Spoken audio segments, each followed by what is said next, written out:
Olá, queridos alunos da Escola Municipal Menezes Cortes, tudo bem com vocês? Bom, vocês já me conhecem, né? Eu sou o Diogo, professor de Ciências e também regente da Sala de Leitura Cazuza, juntamente com a professora Fátima.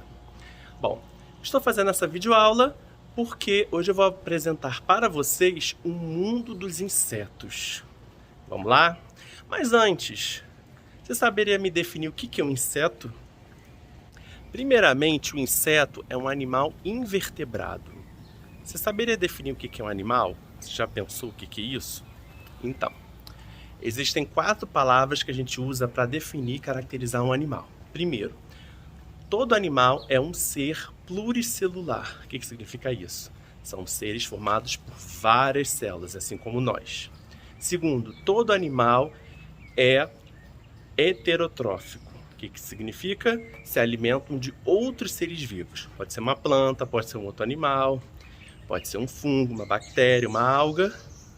Mas, diferentemente dos fungos, todo animal se alimenta por ingestão. O que significa? Todo animal possui um compartimento dentro do corpo dele em que a comida entra e ele faz a digestão.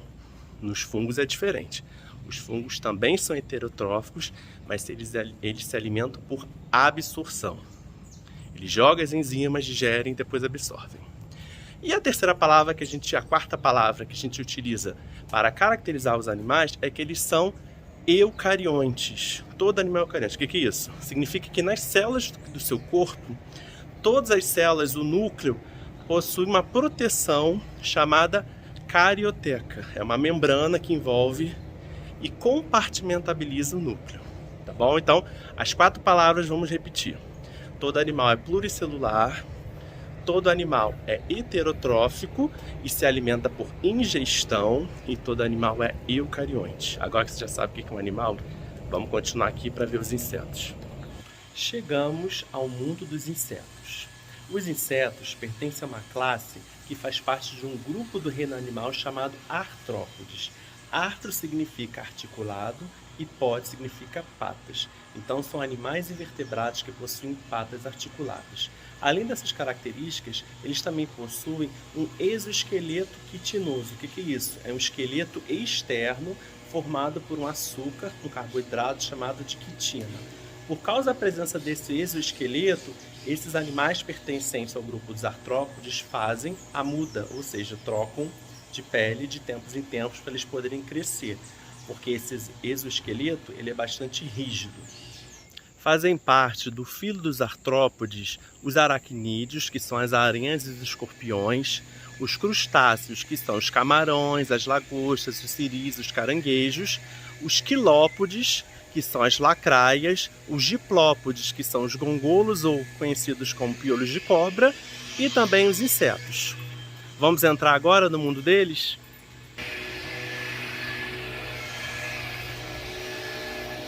Então, logo que a gente entra aqui, a gente já vê um esquema sobre o ciclo de vida da formiga, que é um inseto. Então, primeiramente, temos os ovos. Dos ovos nascem as larvas das formigas. Depois elas se transformam em pupas para poder chegar na fase adulta. E na fase adulta elas podem ser uma formiga operária, que é fêmea, podem se transformar no macho ou podem ser a formiga rainha, que é a fêmea. Você sabia que as formigas possuem funções nobres na natureza, como podar as árvores, aerar e adubar o solo? Pois é, quase ninguém sabe disso. Por isso, construímos um formigueiro vivo que funciona no sistema fechado, interligado por tubos transparentes. Você pode observar a organização social das formigas e com certeza vai mudar sua visão sobre esse bichinho que é capaz de picar dolorido, mas é muito importante para o equilíbrio natural. Vamos ver então. Então aqui,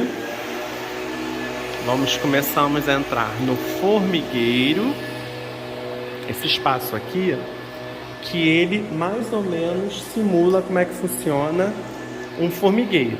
Então são essas caixinhas interligadas por tubos, em que nós temos, por exemplo, um local que é chamado de cemitério, porque é onde as formigas vêm, morrem, são levadas para cá, ou elas vêm para cá para morrer. As operárias as trazem para serem enterradas.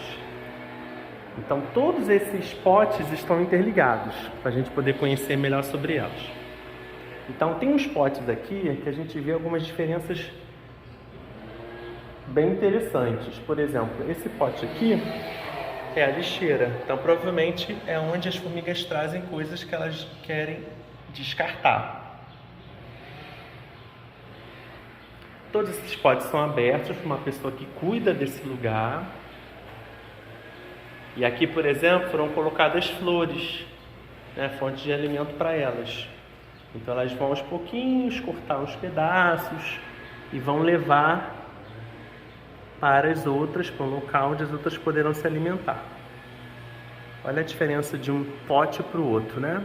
E aqui a gente consegue até ver elas se movimentando, ó, carregando as flores, as pétalas que elas trouxeram daqui, desse pote, ó. Estão levando. As formigas se organizam por sociedade. O que isso significa?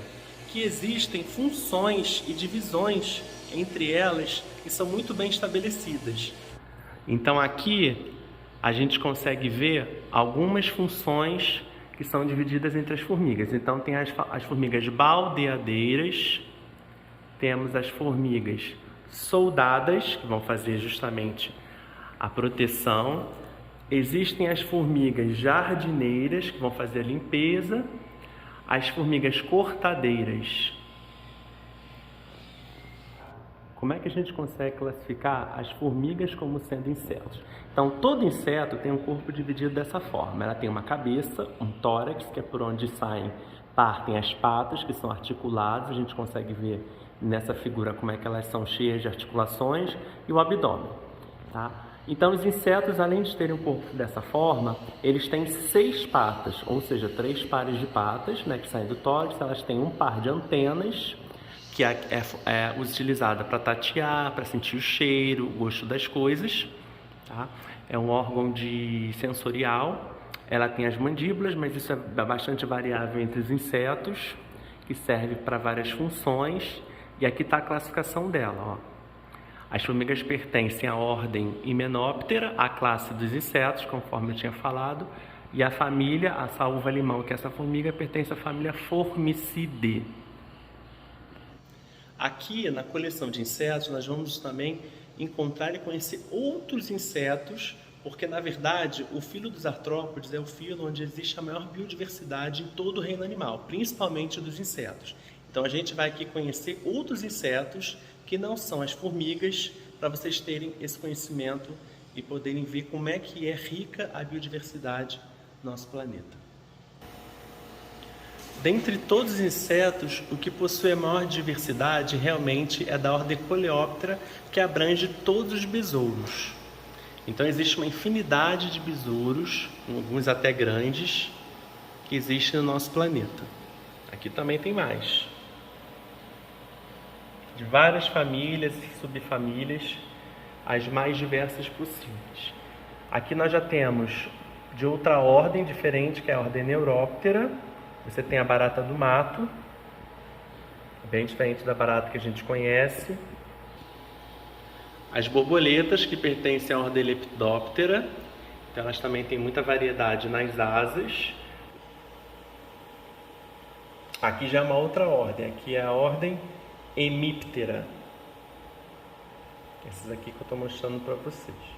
Percevejo, pertence a essa ordem. Esse daqui é o que a gente chama de barata d'água, mas já pertence a outra ordem, que é a ordem Hemiptera. Esses animais aqui conseguem voar e também conseguem nadar. Esses aqui são da ordem Hemiptera. Quem faz parte dela é as cigarras, cigarrinha. E aqui embaixo nós temos a ordem Ortóptera, que são os grilos e os gafanhotos. No caso aqui são os grilos. E aqui os gafanhotos.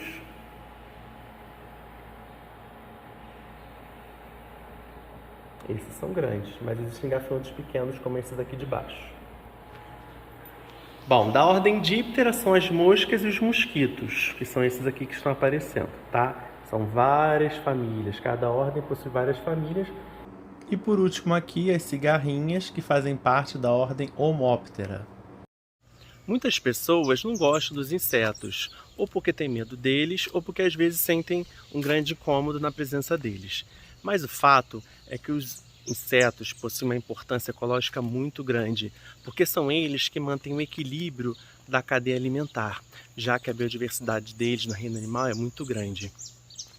Bom, agora que você já sabe um pouquinho como são os insetos, quais são suas principais características, por que uma formiga é um inseto, como elas vivem e alguns dos principais grupos desses animais invertebrados, eu vou apresentar para vocês agora uma lista de livros que nós temos na sala de leitura Cazuza da Escola Municipal Menezes Cortes e que vocês podem pegar emprestado esses livros esse ano. Começando pelo 6º ano, nós temos vários livros adequados para essa faixa etária. Os 2 primeiros que eu vou apresentar foram escritos pelo autor João de Barro. O primeiro se chama Formiguinha à Neve, como o próprio nome já diz, conta a história de uma formiga que fica presa na neve e não tem ninguém para ajudá-la. O segundo livro escrito por esse autor se chama A História da Baratinha, que conta justamente a vida de uma barata que queria se casar, mas não podia ser qualquer pretendente. O terceiro livro, ainda falando sobre barata, é Dona Baratinha e Outras Histórias. Como o próprio nome já diz, né, escrito por Francisco Gregório Filho, essa é um livro que tem vários contos, várias histórias, não necessariamente relacionadas com insetos, mas uma delas, que leva o nome do livro, conta a história de uma barata com fita no cabelo e dinheiro na caixinha.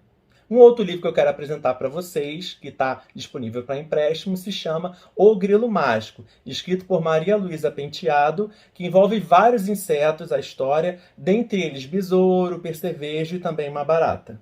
Eu não sei se você sabe, mas a traça também é um inseto, e nós temos livros sobre elas. Nós temos 2, na verdade. O primeiro se chama Traça a Letra e Traça Tudo, escrito por Luciana Savagete, conta a história de 2 traças que elas saem devorando tudo que elas veem pela frente, livros e documentos. E esse livro é até legal porque ele tem uma pegada relacionada com a língua portuguesa. Vale a pena conferir. O segundo livro se chama O Traço e a Traça, escrita por Rosiana Murray. Ele vai contar várias cenas divertidas, né, vividas pelas traças, que elas saem também devorando tudo, porque justamente a traça é um inseto que ele é voraz. Outro livro agora, falando sobre outro inseto que muita gente não sabe que é inseto, é sobre a pulga. Nós temos 3 livros sobre pulgas, bastante divertidos para o 6º ano.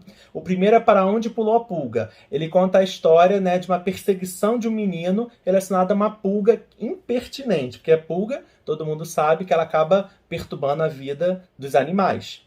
O segundo livro é O Cachorro e a Pulga. Como o próprio nome já diz, conta a história de uma luta entre um cachorro que queria passear no parque e uma pulga que não queria sair de jeito nenhum dos pelos dele. O terceiro livro sobre pulga se chama O Rei das Pulgas, escrito por Ricardo Azevedo, que conta a história de amor no meio de uma grande epidemia de pulgas, que acaba atrapalhando tudo. Só não acaba com um romance porque aparecem algumas pessoas e algumas crianças para poder ajudar para dar tudo certo. Para os alunos um pouquinho mais velhos, né, de 7º, 8º e 9º anos, nós também temos livros na nossa sala de leitura. O primeiro deles se chama O Escaravelho do Diabo. O escaravelho é um tipo de besouro, né? Esse livro é bastante famoso. Ele foi escrito pela Lúcia Machado de Almeida e ele conta a história de um rapaz chamado Alberto, que quando ele vê o irmão dele morto, após receber um misterioso pacote com um escaravelho, ela acaba querendo investigar a origem disso. Temos também um livro Metamorfose, escrito por Franz Kafka, e ele vai contar a história de um caixeiro viajante, cujo nome é Gregor Samsa. Ele abandona tudo, né, na vida dele para sustentar a família e pagar uma dívida dos pais. Uma certa manhã, ele acorda transformado num inseto, né, que dá a entender que é uma barata gigante. Vale a pena conferir o desenrolar dessa história. E nós temos também alguns livros que não falam exatamente sobre insetos, mas fazem referência a eles. O primeiro deles se chama Espetinho de Gafanhoto Nem Pensar. Bem interessante esse título, né? Ele fala sobre 2 meninas turistas que acabam querendo desbravar, né, 2 países lá orientais, né, a Tailândia e o Vietnã, e descobrem que no Vietnã eles servem gafanhotos fritos, né? É comum comer lá, né? Então imagina como é que elas vão ficar depois dessa história.